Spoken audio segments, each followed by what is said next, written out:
No charges for officers who punched black man during arrest. Imagine a scenario where a group of law enforcement officers decides not to face any legal consequences for severely injuring a civilian during a routine traffic stop.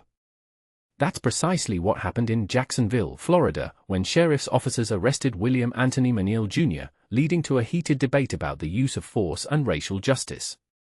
But here's where it gets controversial. On February 19, officers stopped McNeil, a 22-year-old black man, because he allegedly wasn't wearing his headlights and wasn't buckled up. When McNeil questioned the legitimacy of the stop and refused to exit his vehicle, things escalated dramatically. An officer broke McNeil's car window and punched him multiple times, actions captured on body camera footage. According to the officer's report, McNeil reached for a knife found on the floorboard of his car just before the altercation.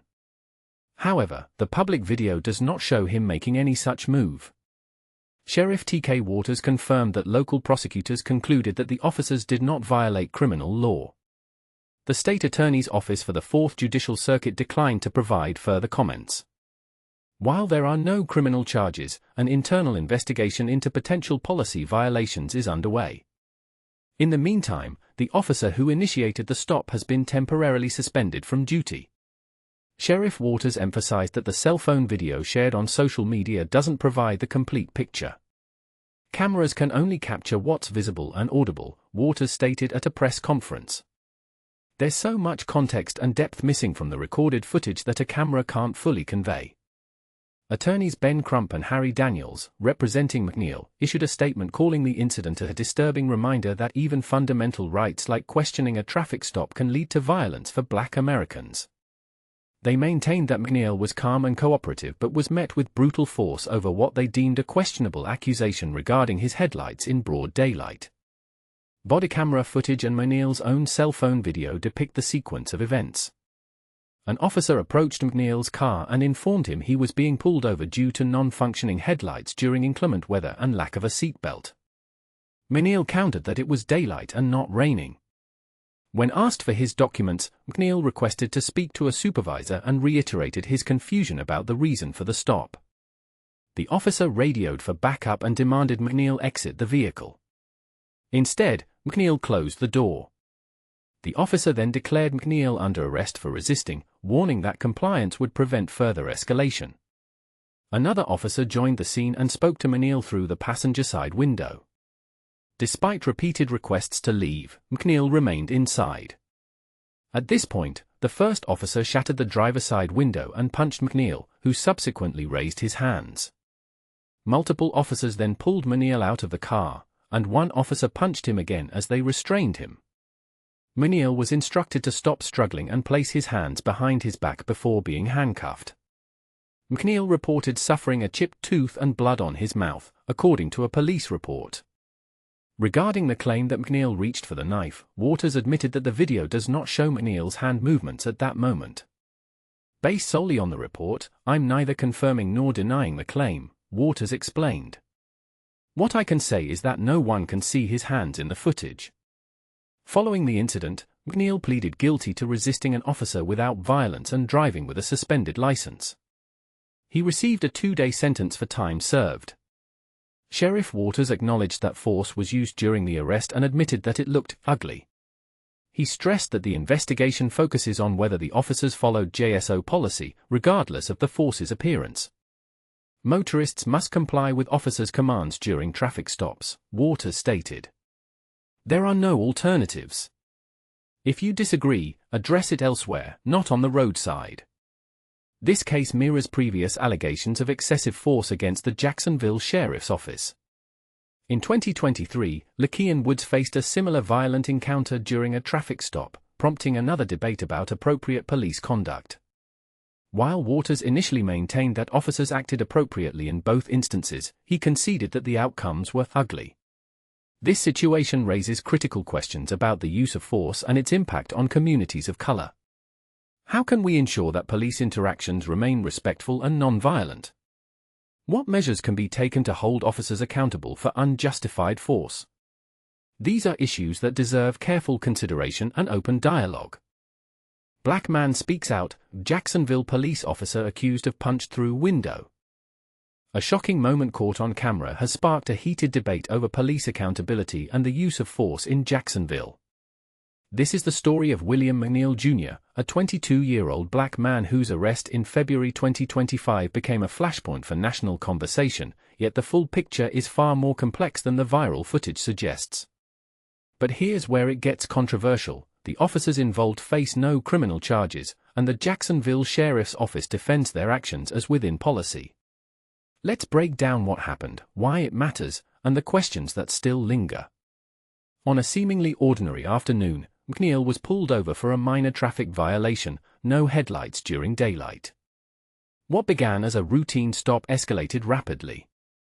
McNeil, now speaking publicly for the first time, described his confusion and fear. "I just wanted to know why I was being stopped and why I had to exit the car. I didn't do anything wrong," he said at a press conference. His family, seated beside him, called the arrest traumatic. But the real twist lies in the details. McNeil's phone video contradicts the official police report, raising serious questions about transparency. The footage shows Officer D. Bowen shattering McNeil's car window and striking him in the face. McNeil suffered a concussion, a fractured tooth, and 9 stitches. He now reports ongoing cognitive issues.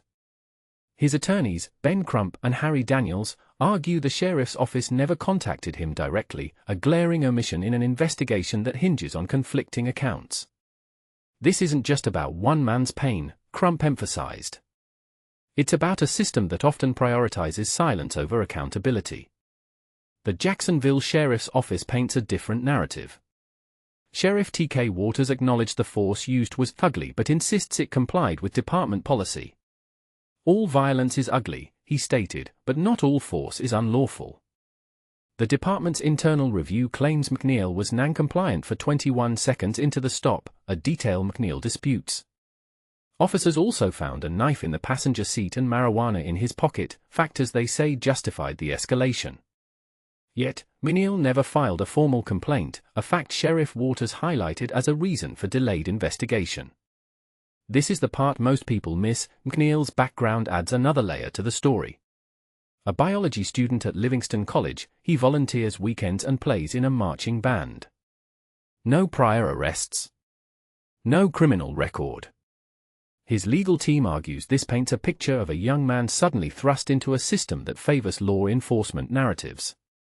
Meanwhile, the sheriff's office warns against judging based on partial video, urging the public to trust their administrative process. So, where do we go from here? McNeil's family seeks justice, though it's unclear if they'll pursue a lawsuit. The case highlights a broader question: can police accountability exist when the very institutions tasked with oversight also protect the officers in question? And this is the part that sparks debate: should the presence of a knife and marijuana, even if legally ambiguous, justify the level of force used? We want to hear your thoughts. Is it possible for a system to be both transparent and fair when it's built to protect its own? Share your perspective in the comments below. Outrage in Jacksonville, police brutality caught on camera. ***, a brutal reality check, when a routine traffic stop turns ugly ***.